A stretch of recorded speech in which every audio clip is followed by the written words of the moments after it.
I think that's going to be so. Give me a little brown one there. Yeah. Hopefully that'll be a little flatter. I don't know.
Okay, is the sound okay?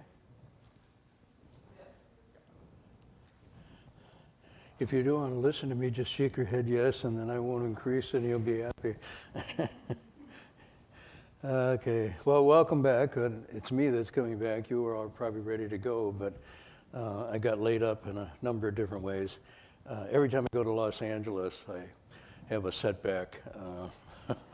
I'd like to think I have more samadhi power than I do, but LA overwhelms me. In any event, I got sick and whatnot. So we're back here, springtime, going back into the Avatamsaka, chapter 10.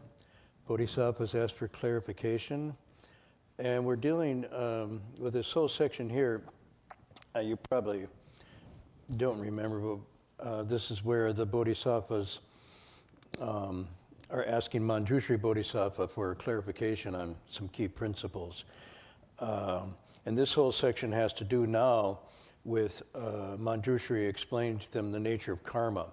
So each one of these ends in some similar phrase like ye xing yi ru shi, such is the nature of karma, or karma is this way, just so is the nature of karma. I'm not sure where we got.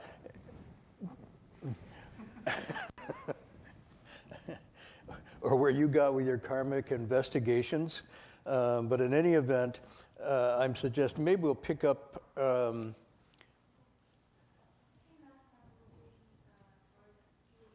little louder.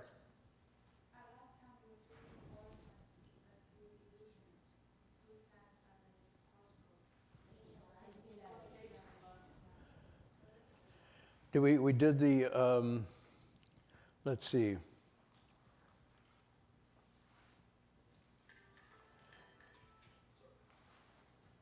The mechanical man, I think, is where we ended up the last time. The mechanical man. Which was interesting. One of the sort of topics in this conference in Los Angeles was on technology, particularly AI, and all the wondrous things of the brave new world that's coming to you from the technological realm. But there's a huge amount of money being invested right now in making mechanical people. In other words, we call cyborgs, a cross between an actual living being and a machine. And there's a lot of money going into this. The irony of this is one of the reasons is so that you get smarter and smarter, so you can go faster and faster to nowhere, but that doesn't matter. You're still going faster and faster, smarter and smarter to nowhere. But you're going so smart, you outsmart yourself, so you don't realize you're actually doing something really stupid. That's really wonderful. And then you're moving along at this pace. Now, what's happening? AI is going to beat you. So this is the fear among people. Even Geoffrey Hinton, who was considered the godfather of AI, invented it. Stephen Hawking, the brilliant cosmologist who passed away, both of them cautioned against getting too excited about this technology. Not only will it possibly replace the human, but both of them said it could actually destroy humanity. So this is these are not poets and philosophers talking. These are actual scientists in the heart of the development of this and the creation of this. So they've been seeing things that maybe we don't see because there's sort of a sales pitch infatuation going on with this. Even in the schools, kids are learning it faster and faster. Any event, so AI could beat you. It already probably can beat you. I mean, it's won at, what was the one that won at chess? That was, what was it called? Alpha. And then the one that beat the Chinese Go game. So that was later. The chess one came first. Everybody said, oh, okay, but Chinese Go, that's really come. No, the machine won at Go. So Elon Musk and other people, Zuckerberg, are putting immense amount of money into a program of AI that will go into your brain. It'll actually be transplanted into your brain. So it's not a device you'll pick up, but it's a device that basically is already implanted. And what it's going to do is it's going to make you smarter than AI. I mean, you think of the irony of this. In other words, it's supposed to give you the powers to be smarter and faster than the AI that you've already created. Now, I don't know, but I think one of the things the bodhisattvas here could be asking clarification is, what's the karma of all this? How does this play out? What's the intentionality behind it?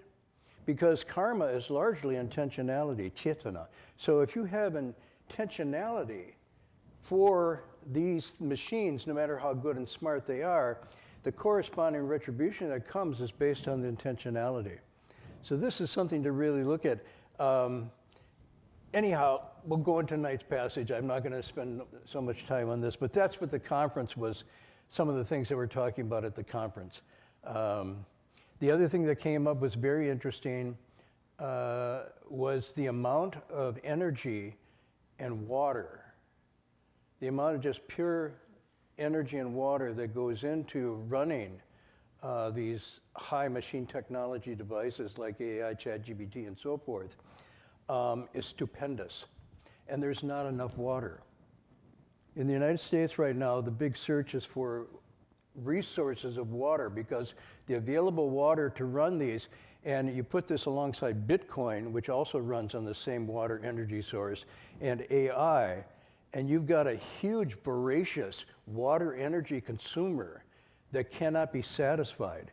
I mentioned Miyazaki's film, right? Spirited Away, where you have that being in there, keeps eating up. So this is a question. And not only that, they just discovered through research and satellite observation that the surface Earth, the surface dirt of the Earth is drying up. So you start just putting all this together. This is really crazy stuff, and yet it's all factual. So we don't have enough water to go around already, and you all know that. And now more water, more energy is going to go on to create these things. This is really...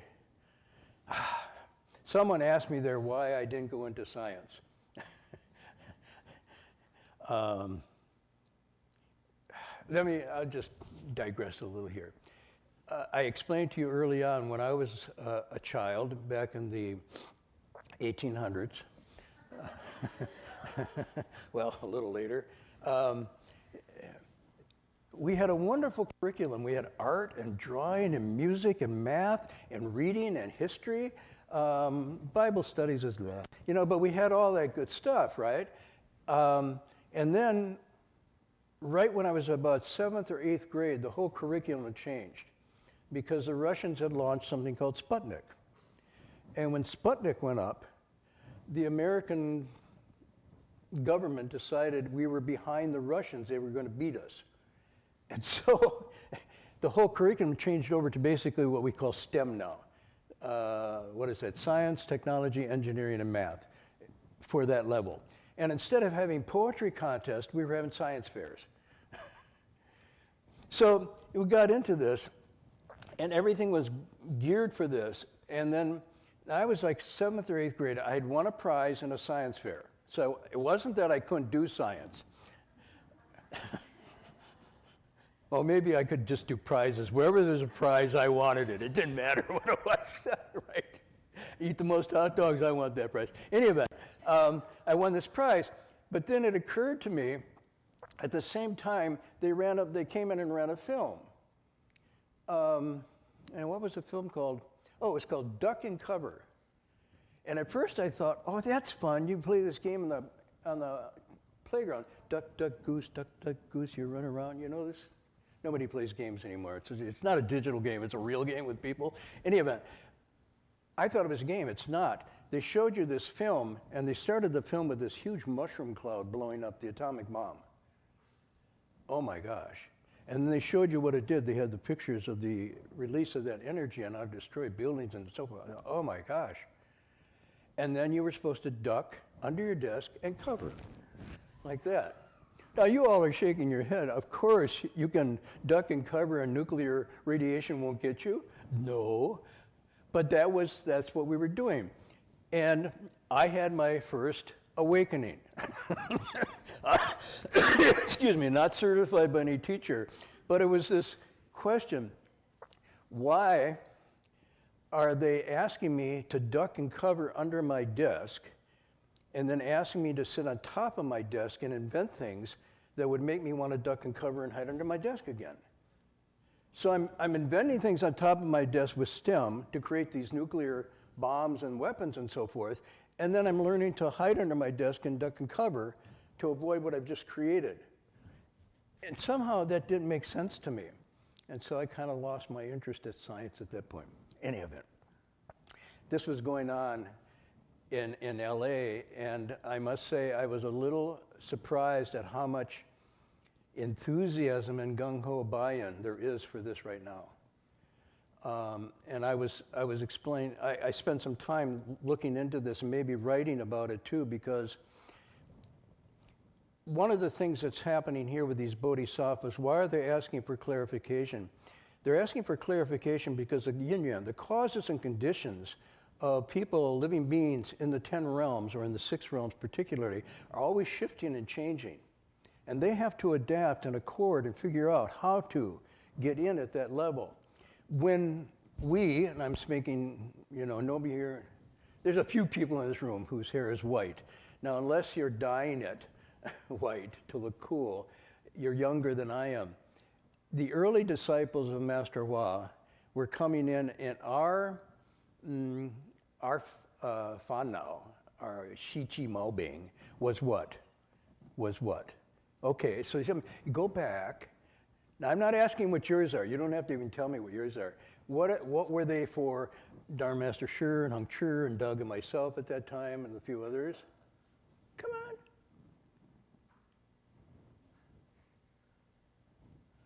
Oh, come on. You all know you're not going to say it. Where did we get hung up? What kept us from awakening? What was the major impediment? There we go. A little louder, please. Yeah, sex, drugs, and rock and roll. Okay, so if you look at the excuse me, the early commentaries, Master Wabi lecturing the Hawaiian Jing, the Avatamsaka, and he'd say, here we're talking about heavens. Why can't you get into the heavens? Because you're too confused with marijuana and hashish and so forth. Oh, right.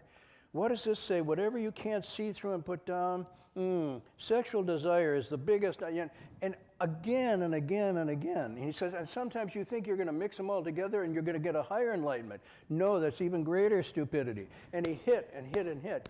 That's not the major obstacle for this generation now. Sex and drugs and rock and roll are not what you're all hung up on. So for me to get up and repeat and echo that is really not to be in accord with conditions. What are your conditions now? Well, when I came back from LA, I realized, sort of generally speaking, the capture of human consciousness, sometimes called cognitive capture, but the capture of human consciousness is not on sex and drugs and rock and roll. It's now on this technology stuff. That is where consciousness is going. That is where consciousness, and when I say capture, basically it's like it's lassoed and held into this framework of technology. So what's interesting is then the bodhisattvas who are asking for clarification have to figure out, how do you speak to that? How do you speak to those causes and conditions? Because that's where people are buying in, where they're identifying, where they're obsessing. I won't give you the statistics on it, but you know what's going on, just how addicted and how compulsive these devices are. Even to the point now where I'm suggesting that parents will in fact not only seriously consider, but be considered to be not good parents unless they get their kids wired, literally wired, in this neural interface, because they won't be competitive anymore. So all of the anxiety and all the consciousness is being focused in this area. And I got a dose of that in LA because we were going to places where this was really at the heart of the institution of what's going on. And all of a sudden I could see it's a totally different world than the world I grew up in. And the Dharma has to be accordingly different in that way. So that's why probably a place like Redwood Vihara or Buddha Root Farm, where you have quiet, sitting, meditation, unplugged, close to nature, the natural, is a chance to recover one's consciousness, a chance to recover. And even then, the first time, last 5 years, I started to do these sessions, I could see that people right during the sit were, hit the fish 3 times and people are, and then you're bing, bing, bing, bing. Nobody was unplugging. So basically, their consciousness had been captured by this. Any event, I digressed. Let's go back to the text. So let's do maybe 3 tonight. We can try. I don't know if we'll make it. We have page 11. And let's just do this one with it's the birds, the womb, and then the hells. 一如种鸟类，松雀而得出，因山各不同，夜行亦如是。譬如太藏中，诸根悉成就，体相无来处。Okay, so the passage here, Manjushri is using analogies or metaphors, and he says, as the myriad kinds of birds, although all hatched from eggs, are endowed with a distinct sound, such as the nature of karma. And just as in the womb, all the faculties are formed, and yet these physical features have no source, thus too is the nature of karma. Basically, what's going on here is this recurring of frame. he's trying to explain all the diversity and differences among living beings and wondering, well, there's basically the same substance and nature to them. Why do we have all these differences? And they're seemingly unlimited. What I think the text is getting at here, whether it's using egg and then the birds that come from the eggs, or using the womb and then all the faculties, meaning as something emerges from the womb, there's multiple differences in weight, in size, in color, in DNA, in propensity for diseases and health and colorations and so forth. So you have womb and faculties, eggs and birds. What remains the same amid all this change is, if we look at the text, that was a question. Karma. So karma is at the base of this, and from karma come all these variations. So one thing we take away from this is karma is not this just fixed, static principle or dynamic. At root, it's the same thing. With intentionality, there is action. With action, there is retributions. But the variations of this are almost infinite. So this is why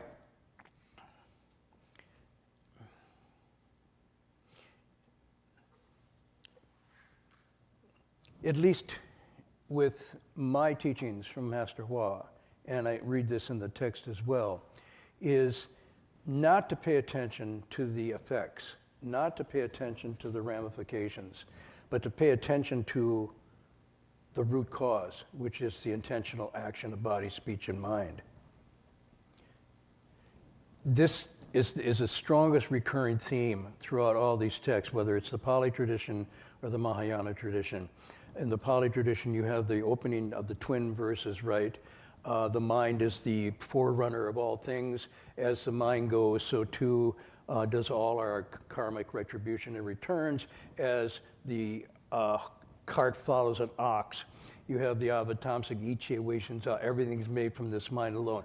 So this is the primary determining factor of the Buddha Dharma, and it's very modern, is consciousness and mind. That's why I did that little spiel at the beginning, because your consciousness is stolen, and it's captive by these machines or technologies. You no longer are in charge of it. You're no longer in charge of it. It's in charge of you. And losing that is to lose the ground of existence, the ground of your own being. That's why in the Sharangam it's called the cause ground. The cause ground, it's like a fertile ground. From this ground, everything emerges.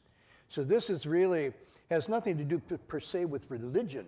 It has everything to do with human consciousness and getting control and insight and management and refinement and mastery over it. And from that comes Buddhas and Bodhisattvas, not prior to that. So the mastery and perfection of human consciousness is in itself awakening in Buddhahood. It's not the other way around, that Buddhas and Bodhisattvas bestow that. So this becomes really critical why this section of text. So that's why I'd say Bodhisattvas pay attention to causes and don't mind and pay attention to effects. Ordinary people are paying attention to effects, worried about this, gambling for that, pissed off about this and so forth, but they neglect causes. So really, the whole attention here, and what meditation isn't about is not to zone out and space out or even slip into a forgetfulness, but it's to get closer and closer to the heart of the mind as it moves in intentionality. And it's very subtle. Once it's out, it can just start going wild. But in meditation, if you're quiet, if you can sit, if you can have a pure ground with the precepts being held, eventually you'll be able to see the mind as it moves in these subtle ways, and that's the beginning of liberation. So that's what this is all about. I'd read you Master Hua's commentary here.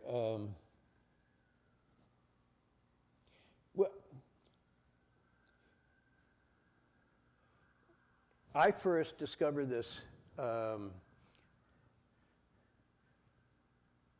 well, obviously in sutras, but even if you look at this, you can see it across mostly in Chinese philosophy, but also in South Asian philosophy as well. the primacy of, in the Upanishads it talks about pay attention to your smallest desires. Your smallest desires become intentions. Your intentions become actions, or your will becomes, and the will becomes actions, and the actions become your destiny. So if you want to change your destiny, you go back to the smallest of places.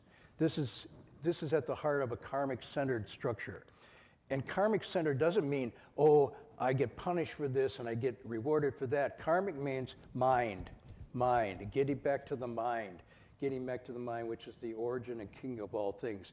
Karma is to bring you back to your own mind, not to something else. So anyhow, even when we say something like DNA is not a primary determining factor. It too is a reflection of karma. So DNA, which we take to be the primary determining factor, our genetic structures, that too has a previous cause rooted in karma. So it's not like these are contradictory at all. They flow from one another. It's a series of determining factors. So in Chinese philosophy, there's this idea of root and branch. Are you familiar with that? How many people have read any Chinese classics? I'm not talking about novels, okay? You read which classics? Oh, some of the Lunyu, some of the Tao Te Ching. Tao Te Ching? Some of the Zhuangzi. Okay, anybody else? Which one did you? Not the red chamber, I don't want that one.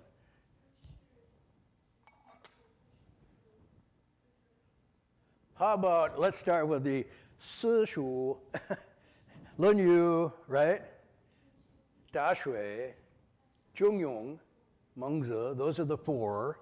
Okay, those basic. Have anybody read those? Okay, read them. Next week, have them all read for class. And we'll have a question and answer, and I'll give out prizes for who can say, oh, that's from the Da Shui, oh, that's from the, okay? Really, don't waste your time. These things are really good, but they're so old. Yeah, they're so old, but they're so good. They're so true. Anyhow, one in there, it's a root and branch metaphor. And this comes from, you'll find it in the Zhongyong, you'll find it in, but the Da Shui has it really. Now the reason I know this is because when I had to take my exams at the university for another language, when you get a PhD, they make you take languages. And coding didn't count. Programming didn't count. So by that time I had a couple languages, but I still need a third one. I thought I'll try for Chinese. So I had a test in Chinese, and I chose the Da Shui. Why did I choose that? Because it's short. Even then, I was mediocre motivation. But it's not easy. It's not simple. Anybody know the Da Shui? No? You know it. He did, yeah, he's being polite. He probably memorized it. Actually, I use this at the conference. It's a Da Shui Zhi Dao Zai Ming Ming De. It starts, and basically it's saying higher learning. Da Shui, what do they call a university? It's a Da Shui, right? Dharma Realm Buddhist University is Fa Da, right? There's Be Da, but it's Da Shui is a university. So this is a text that says, what's the highest learning? STEM. No, root. Root, bun, is a root. This is very interesting. So the text says, things have their roots and their branches. Affairs have their beginnings and their ends. To know what is first and what is last will lead you to near what is the meaning of higher education. So what this is talking about, and then it says basically, what's first, what's primary, what's most important? Cultivating yourself. Cultivating yourself, rectifying, balancing, center, purifying, getting to know your mind and your thoughts and your actions, getting in harmony with the way things are, rufa, which is one of the meanings of Dharma, to accord with things as they are, not to overstep and make mistakes, da-da-da-da-da, on and on. And so this text then ends, very, very interesting, says, if you want to get that highest, you have to start at the smallest of places. Where's the smallest of places? In the very stirrings of your mind and your emotions and your feelings. Right there is the beginning not only of your whole life, but the whole sum of what's going on in the world.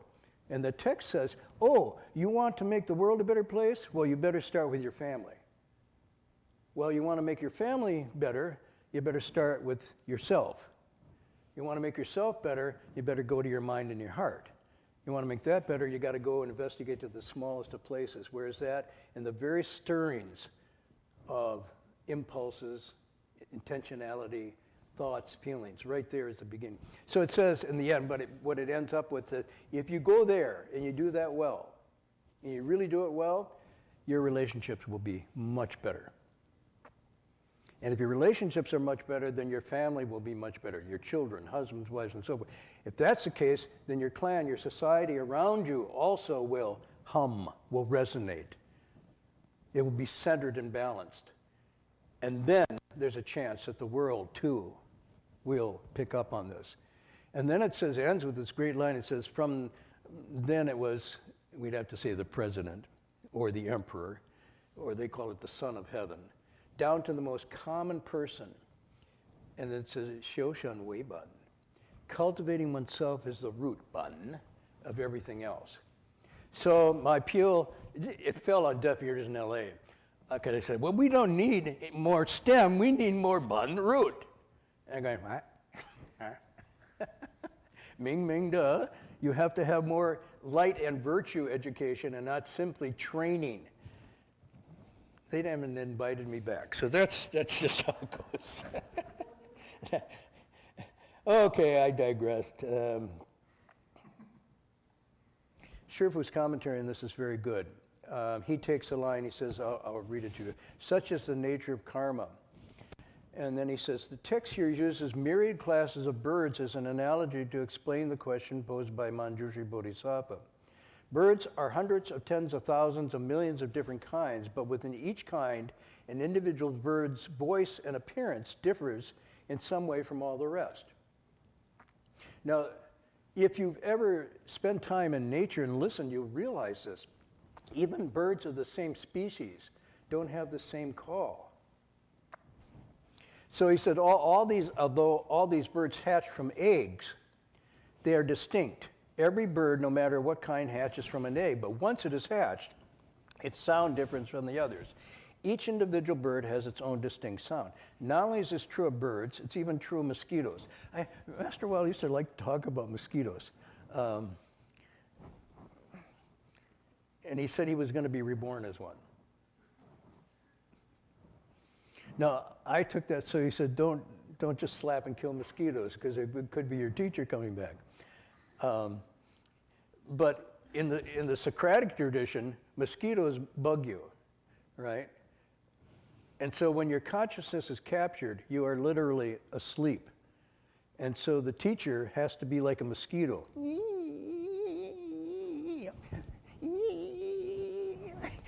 Waking you up, disturbing you a little bit.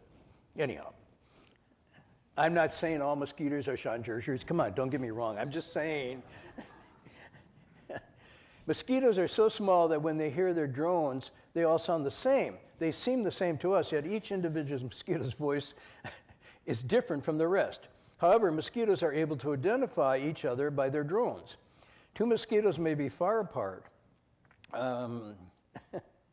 from each other, but when they hear each other's drones, they know, oh, that's my big brother, that's my baby brother. The male mosquitoes will show, that's my mate, and the female mosquitoes will think, oh, that's my mate coming, and so on and so forth. The mosquitoes all recognize each other. Each creature is endowed with a distinct sound. Even the tiniest of creatures all have their own individual sounds. Such is the nature of karma. People maybe do good things, evil things, things in between, indeterminate. The resulting karma of all those various kinds of deeds is the same way. Each one is different, yet each one has the same root, which is this law or dynamic or pattern, if you want to use that, of cause and effect. So the master concludes by saying this has been one of the many metaphors that are being used to answer these questions.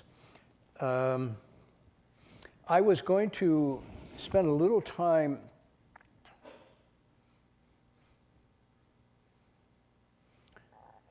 I'll bring this up tonight. Next week, we'll go to the hells. I mean that in the text, of course. Because that's the next verse coming up, which is a very interesting one. Where are the hells? What are the hells? But before I get into that, I wanted to do something I promised you I would do, and I haven't done.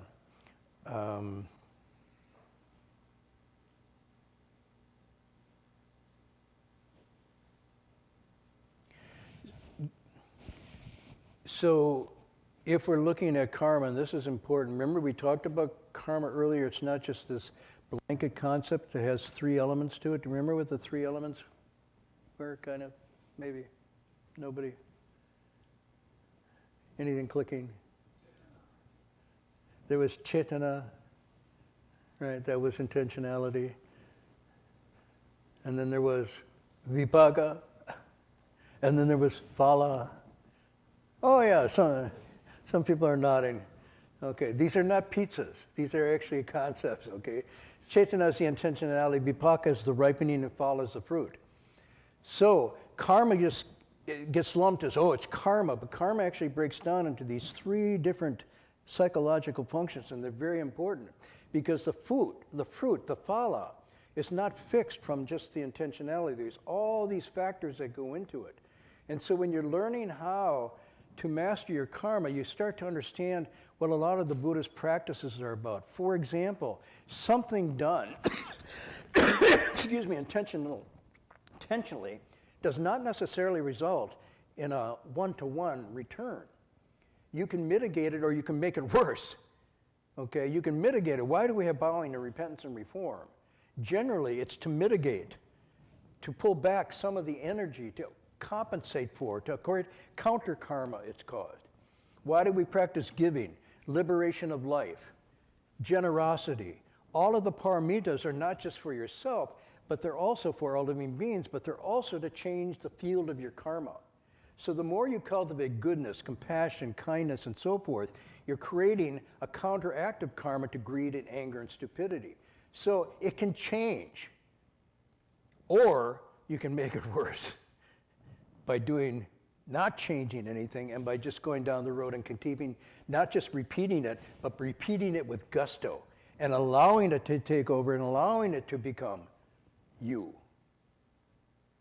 So this is, in a sense, what the hells are about. The hells are a state where you have not controlled your karma to the extent that you've fallen into this pattern of negativity. And the pattern of negativity is, in fact, the hell. And it's been self-created through inattentiveness and intentional actions that haven't been mindful. This is really... So, wrong action, killing, for example, stealing, sexual misconduct, these things are considered to be wrong actions. They're just errors. But what also is important is not only what it's done, but how it's done, why you're doing it, and the state of mind in which you're doing it. So I'll just throw this out for tonight for consideration, and then we'll get into more next week. There's considered to be 5 levels of severity with intentional actions. So the first one is an action that's performed without intending to do that particular action, accidentally stepping on an insect, without a thought of intentionally doing that, without a thought of harming. It's still a karmic action, but it's very, very, very weak because there's no intentionality really there. So it doesn't really come back as a heavy thing, I've taken life and therefore this is going to happen. The second level, though, it says, you know that a certain action is wrong or evil, but you do it when you're not in full control of yourself. Now, this is tricky. It could be you're impassioned, and this takes over. You're still responsible. It's not that you get off, but it wasn't premeditated and thought out and, how shall I say, worked on. It just arose. So that's the second level of severity. Now the third one, you do an evil action, but you're unclear or you make a mistake about the object affected by the action. And one of the examples is given, you throw a stone to shoo the birds away from your crops, but the stone hits the bird and kills it. So it isn't what you intended to do. It's not a good action because you're throwing stones at living beings, but it wasn't what you intended. The best answer one I have for that is from my own experience. Here's how it goes. Jimmy Van Zummerman, who was my playmate, we were always in some kind of competition. And I got a slingshot. My dad made a mistake in cause and effect and got me a slingshot. Not a good move. And so what happened was Jimmy was piling bricks up into a window frame, and I didn't want the bricks in the window frame. I wanted the clear frame. And I said, don't do that. And he said, I'm going to do it because then, da-da-da. And so in order to sort of push him away from that, I took my slingshot, ka-wham, not at him, okay? So in my hand, it was an evil device. And my intention was to mess with him, but it wasn't necessarily to hurt him. Anyway, it hit the brick fell, hit him on the head, split his head open, and the blood came gushing out. What I did then? I ran home. I didn't stay to help Jimmy. That's making an evil action worse, right? So I'm just giving you a childhood example of this. But when I got home, my dad was on the phone. Yes, Mrs. Van Zummerman. Yes. Oh, he did. Oh, wow. Oh. Then I got phala, the fruit, which was a broom. Boom, boom, boom, boom. My dad beat me with the broom and then broke my slingshot. So, just an example of it's an action I did. I wasn't trying to hurt him directly, but I still had a little intention there to mess it up a little bit. So that's the third level. Now the fourth level, this is the one that's really key. It's an evil action done where you intend to do it. You intend to do that, and you fully know what you're doing, and you know that it's wrong. That is seemingly the most severe, okay? But there's a fifth level, which surprised me when I was doing the research on this. This fifth one, there's an evil action that's done, and you intend to do that act, and you fully know what you are doing, as in the fourth one above, but you don't recognize that one is doing evil. You've lost conscience. This is critical. In other words, you become, in a sense, amoral. You become sociopathic, and you do no longer have the conscious sensibility. It's wrong, it's evil, you fully know what you're doing, but you yourself are pervious to the cause and effect of this. It's done unknowingly, without hesitation, without restraint, there's no holding back. The volitional force is put in action, but there's a kind of self-imposed ignorance here. And in this sense, having moral or spiritual ignorance, you're still responsible for. This is tricky. It's not like you can say, I've lost my conscience and therefore karma doesn't apply anymore. It applies even more because the key element you need for your spiritual and even your human thriving and prospering is a sense of conscience, of right and wrong, a sense of shame and so forth. If you lose that, you have responsibility for not attending to that. So someone who ends up as a serial killer, for example, has no compunction or whatnot, is not free from cause and effect. They're actually in more danger because it's going to take lifetimes before the conscience can be recovered again. That's why you have that incredible story. I think you did it last week, Jintwan, or the last time we were here, about Angulimala, who was the serial killer, and the Buddha being able to catch him.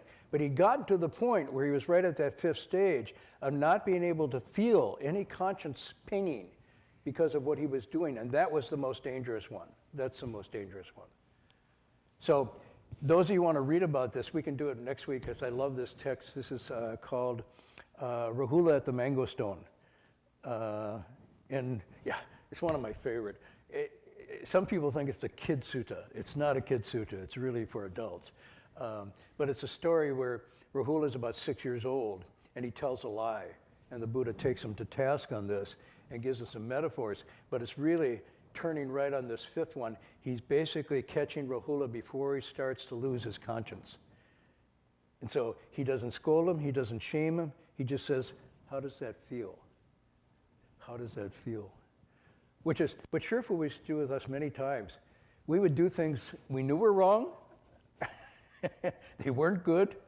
We contemplated them, and still we would do them. And instead of necessarily say scolding, shame on you, don't do that again or whatnot, right in the act when you were just totally, fully off your guard into it, then he would say, how does that feel? How does that feel? In other words, he was putting the authority or agency back to your conscience rather than to him, which is the whole key of self-determination in this process of what we call the Buddha Dharma. You're in charge. You're responsible. And the key thing is the feeling part. How does the conscience feel in these actions? Because that will bring you back to Zheng, to bring you back to center. Anyhow, that's it for tonight. There's a lot more we could do. I digressed as usual. We got to 2 verses. That's remarkable. Next week, we will go into the hells. Don't miss it. It'll be so much fun. Somebody said, I don't have to go, I'm there already. That could be true too. As John Milton said in his famous poem, going once, going twice, for a thought, oh, Paradise Lost. Right. Anybody know that poem? I'm going to keep doing this to you because I know the humanities are dying and I can't stand to see them die. It just grieves me. It's like I'm losing my children. STEM, I don't care. I'm just being honest with you. You know, science, technology, engineering, I don't care. Humanities die? No, we got to keep it alive. So read Milton, Paradise Lost. Read the Sushu, read the classics. For next week, read The Devil and Daniel Webster. What's that about? It's going to be the theme. Oh, before you read that, read Faust. Who's Faust? You're nodding. Who's Faust? He made a deal with the devil. Huh? He made a deal with the devil. He made a deal with the devil. Anybody hear Faust? You've all made deals with the devil, but you should learn about Faust because he was the first one to really do it. In any event, read these things because they're really important. They have incredible lessons for humanity right now. I can say this to you, I'm kind of singing to the choir a bit. It was a lot harder to say this in LA. Do you know what was interesting though? And I'll just say this. A lot of the people in the audience and a lot of the faculty and professors were Chinese American or Asian American. It's very interesting. At some of the high STEM campuses now, it's predominantly South and East Asian American students and faculty. And the one thing, Doug and I were trying different ways to talk about the humanities and philosophy and everything. I remember there's one professor what we're talking, it's like, but you say, oh, yeah, we got AGI, artificial general intelligence. You know, they all get alert, talk about the humanities, they fall asleep. But when I did 2 things, I mentioned Ren and I mentioned Ming Ming De, they came alive. I found that really interesting. So underneath, in the background, before STEM, is this foundation in humanistic Chinese philosophy that's there underneath the surface, and it calls to them. It's like a faint echo. It's almost like hearing their mother, their father talk to them again. And so I think perhaps the humanities, and it's particularly the Chinese humanities, may be in a very, very important bridge back into the modern mind. Not necessarily Western philosophers, although they'll have some purchase, but the deep root that's talking about Zhen, and by Zhen, they thought I meant humaneness. And I said, but actually, do you guys know, they were really interested in that point, that the character Zhen, from the bone oracles, which are the earliest forms of Chinese written language, that was a pictorial of a pregnant woman. And so the fundamental human relationship begins with a mother and child. And so if you're looking at how to restore among the STEM group a deeper consciousness that has to do with that, you go back to that root of the relational, the human relational. And that could counterbalance losing consciousness to just STEM, the cold, with a little bit of the warmth. Anyhow, enough. Next week. Read some of these things, but I'll keep bringing them up for you. I'll give you a synopsis. Don't look at the movies of these versions. Don't look, okay? Read Hamlet. Don't, see Brad Pitt doing Bodhisattva or something, okay? So we'll close, but we have a guest here tonight. Let me see, is it Yen Jun? Yen Jun. He's visiting, been visiting all week. Maybe Jinchuan or Jinwei, you could introduce him, because I asked him if he would say a few words tonight for us. He's visiting from China. Yeah.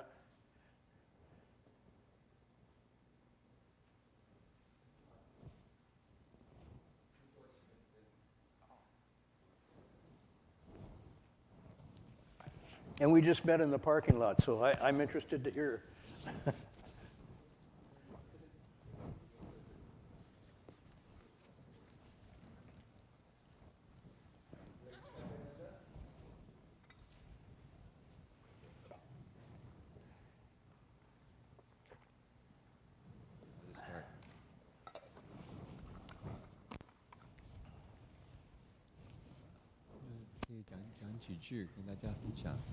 Should I give him a mic? Here.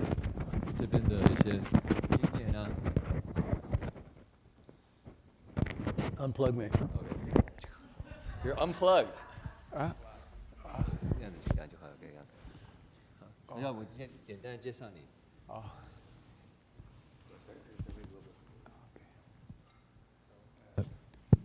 Marty mentioned that we have today a very special guest from China. And we, from 7 or 8 days, 7 days we are together with another guest. Linda is in behind, is in translator. Just a little louder from my You cannot hear, okay. Yeah. So we have two very special guests with us, and we started actually talking about band and roots in Redwood Vihara. And the Redwood Vihara became a redwood forest, a kind of a theme of our journey altogether. That, as you know, the redwood trees are connected underneath, right? You can see the separate big giants, but in fact they are all together supported.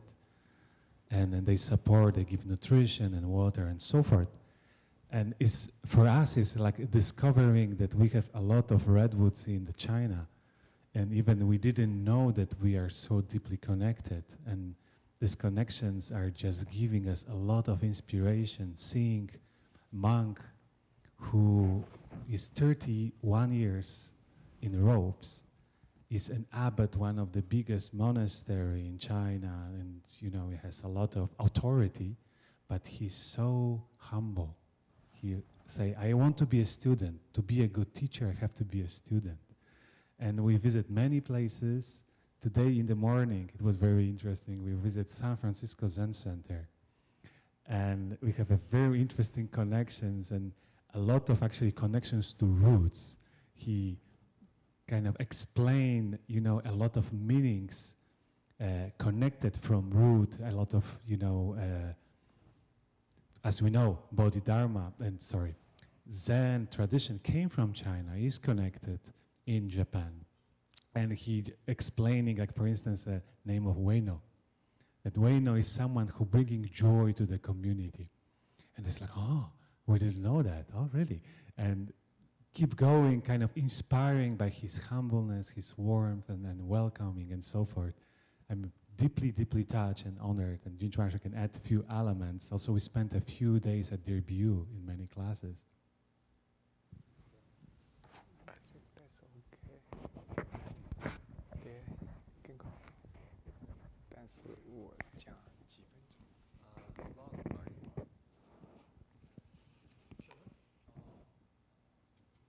You're asking me how long? I'm the worst person to ask. Let's do the Chan expression. We live in the mountains. We have no clock or calendar. Early or late, we keep no track of time. 完全时间都放下，看你要怎么讲。做这个手里。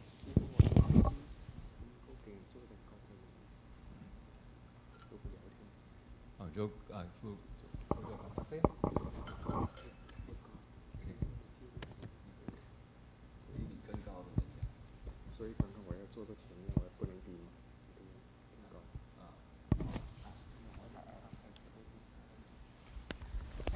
Like sit up top because in terms of speaking Dharma, in terms of the Vinaya, you have to be a little bit higher.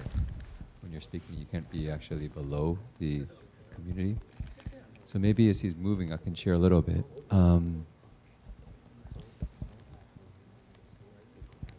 Yeah, so in terms of the details of his background, he's from Baofengsi, Jeweled Peak Monastery, and he actually went to Beida University, I think back in 1970s, and we discovered that, being at that time able to go to university and basically the top university in China was no easy task, and he got he was able to succeed in that way. At that point, he also lost his direction in life, and where he wanted to find direction was reading Heidegger. When Doug heard that, he was super happy, I could see. So I won't go into the long story, but he actually was inspired by Master Hua, Master Guangqing, Master Empty Cloud, and went to leave home at True Suchness Monastery, 1973, and then 1993, and became a bhikshu in 1994. So 31 years now as a bhikshu, which is considered a mahatera, a real elder in the monastery. And right now, he actually also was asked to start a Buddhist academy in that monastery. So he has about 40 students at the Buddhist academy and about maybe 150 monks at the main monastery. And over this last week, although it feels like we've been spending a couple lifetimes together in this kind of whirlwind of Dharma activities, it's amazing to see how much he just resonates with the vows of Master Hua and what we're doing at DRBU. I think many people were inspired by his presence this week. So. Okay, I thanks to Tamam Brother and I thanks dear teacher Marty. I just know I met him in the door of this monastery. I said, wow, today I met you. I know you more than 30 years. Teacher is very surprised, because I read a book 30 years ago. He together with Heng Sure and Bo, I was 3-step Bo, and that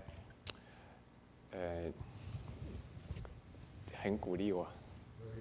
Very encouraged him. Yeah, my English is very poor. So sorry. Sometimes I have to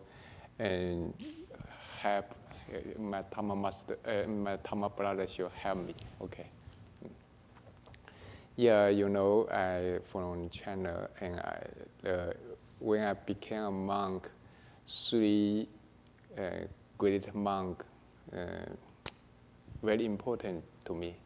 One, Xun Lao San. One, Guangqing Lao San. From Taiwan, Fu Lao San. Yeah. The Master Hua. When I was a young man, I read these 3 masters' book. They gave me a lot of good teaching. So after that, I became monk. But now I think I should speak in Chinese more. Yeah, okay. 我想我到了这个还是红树林的两位这个法兄弟的红树林丛林，2位法兄弟告诉我这个红树的精神。So I had an opportunity to come to Redwood Vihara and heard this spirit of the redwoods. 2位法兄弟说，这个红树呢，它在这个地面上是一根一根是独立的。They said the redwood trees all grow independently. 但是底下根是连在一起的。But the roots underneath are all interconnected. 我当时，而且呢，当其中的一棵树，如果养分跟水分不足，其他的树会通过根部给它支持。If one tree doesn't have enough root, enough nutrients, and kind of water, the other trees will supply it with sustenance. 而且它们的资讯是可以共享， They also can communicate with one another. 而且有的红树可以通过树顶上来吸收水分跟养分。 Also, the trees can absorb the water from the fog in the air. 所以我就想到，这跟我们佛教太像了。This is so similar to our Buddhism. 我们佛教如果是哪一个地方的这个法有衰落的时候，其他地方的无论是哪一种传承，无论是哪一种国家的佛教，无论是说什么语言，它会应该要互相支持。 So for Buddhism, doesn't matter what place it's at, what country, what place, what lineage. When it's not strong, other places will come and nurture it. 我们也都知道，宣化上人跟阿江苏美多，一个是中国传承的佛法，一个是泰国传承的佛法，他们的互助的很多感人的故事。 So I think everyone knows Master Hua and Ajahn Sumedho were good Dharma friends, and there's many stories about how they supported one another. 中国的佛教呢，现在处于复建，重新的恢复阶段。 So right now, Buddhism in China is in a period of rejuvenation. 所以我们也需要很多另外的，我们这棵中国的佛教的这棵红树呢，也还处于很小的状态，属于比较缺乏水分跟养分的状态。 So Buddhism in China is still, you could say, a small redwood and lacks nutrients and water, and we need other support. 所以我们也需要全世界的红树，来支持它。 So we need the redwoods around the world to come and give support. 因为我刚才说了，有3位长老在我出家起了很重要的作用，就是虚云老和尚、广清老和尚，还有玄化上人。 So I already mentioned that there's 3 masters that had a deep influence on me. One was Elder Master Empty Cloud, Elder Master Guangqing, and Venerable Master Shenhua. 实际上他们3位善知识都有统一特点，到任何地方都会克服很大的困难去传播跟保护佛教。 So these 3 all had a similar point. Wherever they went through many hardships in order to protect and kind of teach the Dharma. 这让我们感到是非常的受鼓舞，还有学习的榜样。 This really gives us a sense of inspiration and encouragement, and is a very good role model for us. 在我很年轻的时候，还是刚出家的时候，对我产生很大的鼓舞作用的恒实法师跟我们马丁居士，当时他们3步一拜的这个书，到我们在中国也能看到。 So I remember when as a young monk, one book also gave me a lot of inspiration, which was the 3 Steps, 1 Bow book of Reverend Heng Sure and Marty, who was Dharma Master Heng Chao at the time. 所以虽然太平洋很宽，但是这2位行者的这种为法的精神的这种根系呢，实际上一直延伸到我们远在万里之外的中国的像我们年轻的出家人的心里面。 So we all had these books in China, and so although we were separated by the Pacific Ocean, you could say the nutrients through the roots going across underneath the ocean to China nurtured the hearts of the young monks of that generation. 今天我终于看到了，我是30年前很激励我的这个我们的马丁居士。 So today I get the opportunity to meet Marty, someone who was a deep inspiration for me in my life. 我还能够在这里学习， I also have the opportunity here to learn. 我非常的高兴和感动。 I am extremely happy and grateful. 恒实法师是大概10年前，他跟我们净传法师一起到无锡佛教会，我是见过也有过有向法师礼敬过。So 10 years ago, I had an opportunity to meet Verhoeven Sure and Jingchuan here when they went to the World Buddhist Forum in Wuxi, and I had a chance to pay my respects to Verhoeven Sure. 前2天当我到万福城的时候呢，我虽然按照丛林的规矩算是挂单的科比丘， So I went to the 60,000 Buddhas just a few days ago, and I was, you could say, a visiting monk. 但是我到那里，我完全不觉得我是做客，我觉得我应该就是这里的。I didn't feel at all like I was a visiting monk. I felt right at home. This is my home. 因为我感到所有的中锋，他的所有的这个无论是法界大学的很多的安排，还有包括万福城的很多的家风，都给我感到特别的熟悉。跟我所处的中国的丛林几乎是一模一样，但我们中国丛林没有万福城这么严。So I went there and I felt very much at home. It was from the classes at DRBU to the kind of the rules of the monastery and everyone practicing together. I really felt this was just how the ancient monasteries, that spirit of cultivation was present there. And except I think the monasteries in China are not as strict as CDTV. 我给大家讲个笑话。I'll give everyone a joke. 我因为要做客，我本来想我换一个好一点的衣服跟裤子，因为一去做客，你穿的不太好的话呢，似乎是不太礼貌啊。So I was telling people a joke. So I was gonna go to CDTV, and I was thinking I should wear a little bit better clothing because if you go visit somebody, you don't want to wear too kind of ragged clothes. 但是因为时间关系，我身上的裤子啊带着补丁，一直没有换，没有来得及换，因为也不方便洗。So I went to CDTV, but I didn't have time to wash my clothing because we had so much activities. So I went to the city, 10,000 Buddhas, and my pants had kind of patches on it.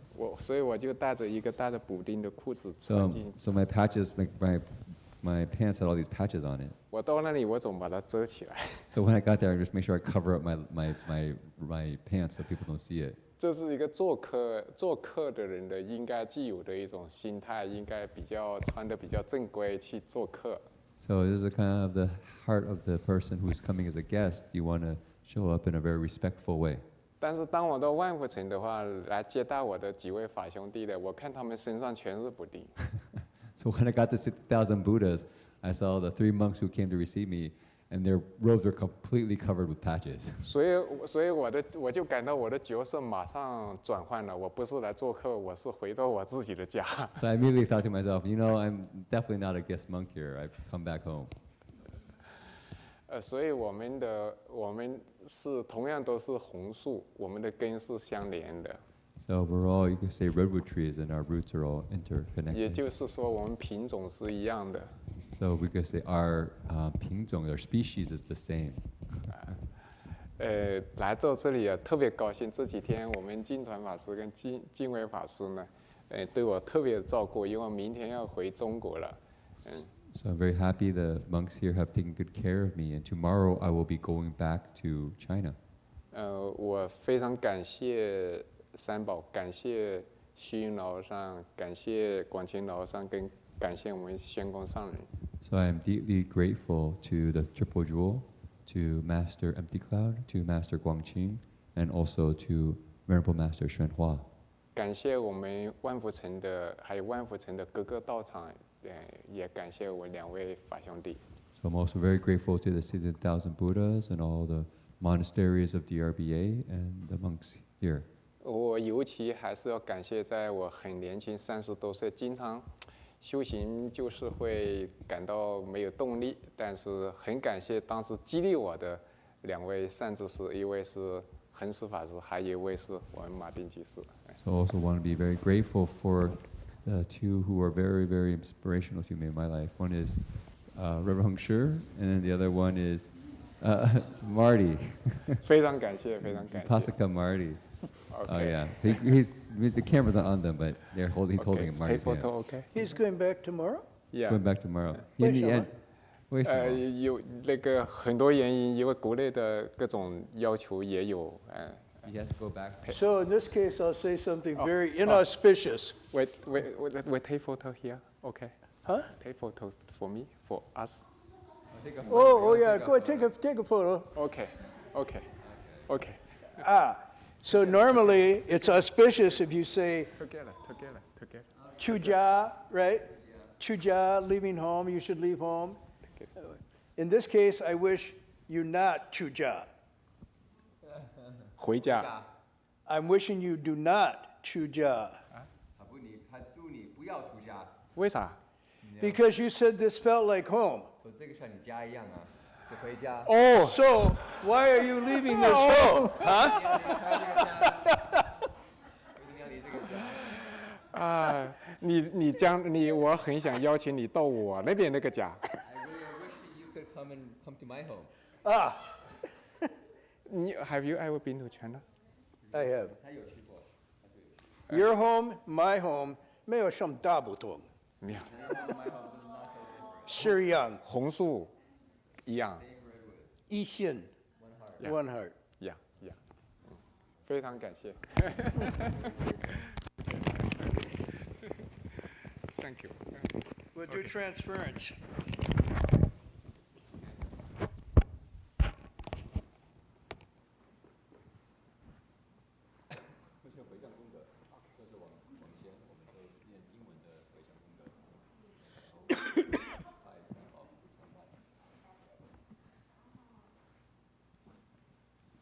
May every living being, our minds as one and radiant with light, share the fruits of peace, with hearts of goodness, luminous and bright.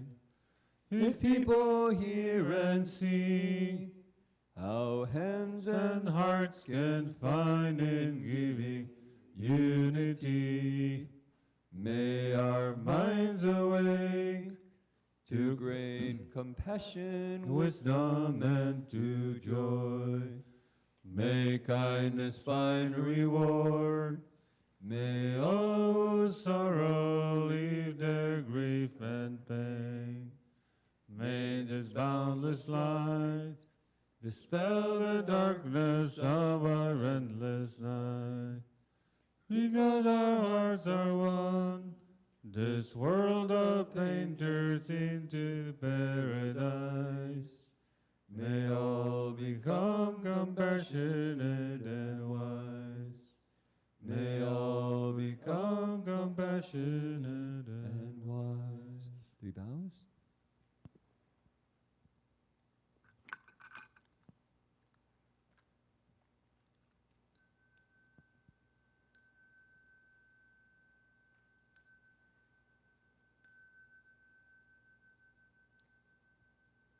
Bow in respect to the 3 jewels.